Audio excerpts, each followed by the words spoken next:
Это не блеф. It turns out he wasn't bluffing. With a blinding flash, columns of Ukrainian tanks are vaporized as they charge towards Russian lines.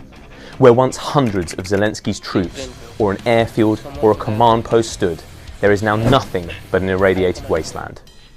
Russia has launched a 5-kiloton nuclear warhead fitted to an Iskander missile with a range of 300 miles. The Red Army's secretive 12th Directorate has managed to evade US satellite early warning by using this nuclear base in Belgorod, 22 miles from the Ukrainian border. Perhaps a city is destroyed, along with thousands of people who once called it home. Western unity cracks. Biden pulls US support for the war. Or else Kiev, out of sheer horror, sues for peace. Vladimir Putin emerges victorious. This is a fantasy, but it is one that is likely playing out inside the mind of the world's most dangerous man as he stares down the barrel of defeat in Ukraine. In the last fortnight, Putin has lost thousands of square miles of territory while hurriedly annexing regions, conscripting men, and resorting to nuclear threats as his war goes from bad to worse. А те, кто пытаются шантажировать нас ядерным оружием, что роза ветров может развернуться и в их сторону.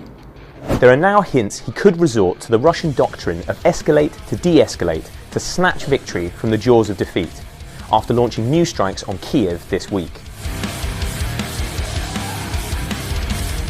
Putin's generals have long theorized that they could use limited atomic warfare to inflict unacceptable damage on an enemy, split Western resolve, and coerce them into accepting defeat.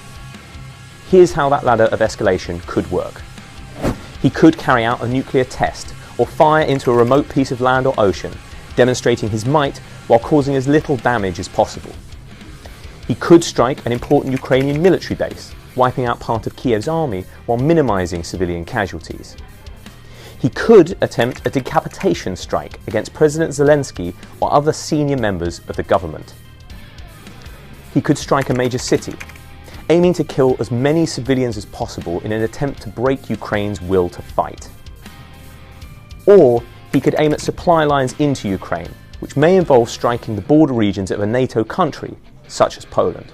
How the West might respond to such an attack would depend on exactly which of these options Putin chooses, and the kind of weapon he uses to get the job done.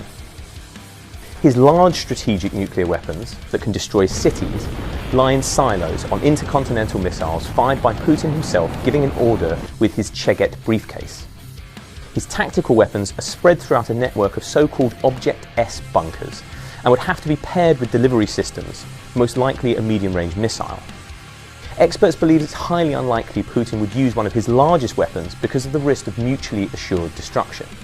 Instead, it is feared Putin could use one of Russia's less powerful but still devastating tactical nuclear weapons. At the lowest end of the scale, the West could respond with a weak diplomatic attack intended to make Putin an international pariah to his allies, including China and India. Moving up the scale, NATO might decide to respond using its conventional or non-nuclear military forces. US technology is so advanced that it would probably have little trouble decimating the Russian armed forces. In Syria in 2018, the US claims to have killed up to 300 Wagner mercenaries in a firefight with special forces, with no response from Russia. The alliance could wipe out the Russian unit which fired the nuke using either long-range missiles or airstrikes, which may mean attacking inside Russia itself.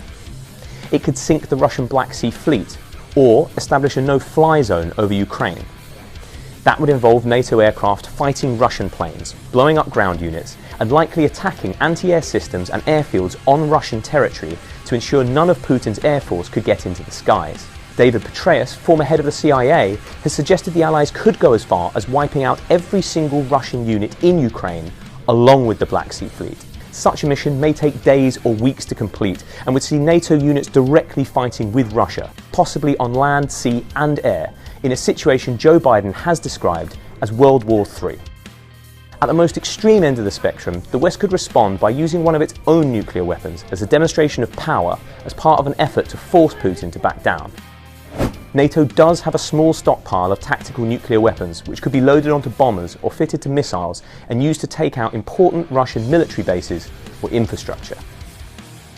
American nuclear doctrine would also allow Biden, acting alone, to strike at Russia or its allies. In a set of controversial US war games staged in 2016, participants faced with the exact scenario of Russia using nukes in Ukraine opted to nuke Belarus, a Russian ally which is not directly involved in the fighting, instead of hitting Russia itself. However, any NATO or US nuclear response is seen as extremely unlikely. Hitting a Russian ally risks sparking international outcry. Hitting Russian targets in Ukraine would cause huge damage on its territory. And striking targets inside Russia with nukes risks provoking the kind of tit-for-tat escalation that might lead to Armageddon. If you like this video, watch this one to find out more about Putin's health, or this one on the Nord Stream pipeline.